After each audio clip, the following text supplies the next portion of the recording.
Vitamin D లోపం ఉన్నవారిలో సాధారణంగా కనిపించే లక్షణాలు మరియు నివారణ మార్గాలను ఈ వీడియో ద్వారా చూపించడం జరుగుతుంది.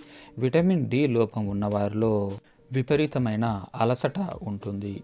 తరచూ జబ్బున బారిన పడటము, కండరాల నొప్పి, బలహీనత, వెన్ను నొప్పి, ఎముకలు పదే పదే చిన్న సంఘటనలకే విరగడం, ఆస్టియోపోరోసిస్ వంటి వ్యాధులు రావడం, రికెట్స్ వంటి వ్యాధులు మరియు జుట్టు రాలడం, బరువు అధికంగా పెరగడం, డిప్రెషన్కు లోనవ్వడం, దంతక్షయం అంటే పళ్ళు పుచ్చిపోవడం, పళ్ళకు సంబంధించినటువంటి వ్యాధులు రావడం, చిగుళ్ళ వ్యాధి రావడం. డి ఫ్రీగా దొరికే సూర్యరశ్మిలో రోజు ప్రొద్దున ఒక అరగంట ఉన్నారంటే విటమిన్ డి లోపం వల్ల కలిగే లక్షణాలు ఏవైతే చెప్పానో ఆ సమస్యలు తగ్గిపోతాయి. పప్పు దినుసులు, ఆకుకూరలు ఎక్కువగా తీసుకుంటే సరిపోతుంది.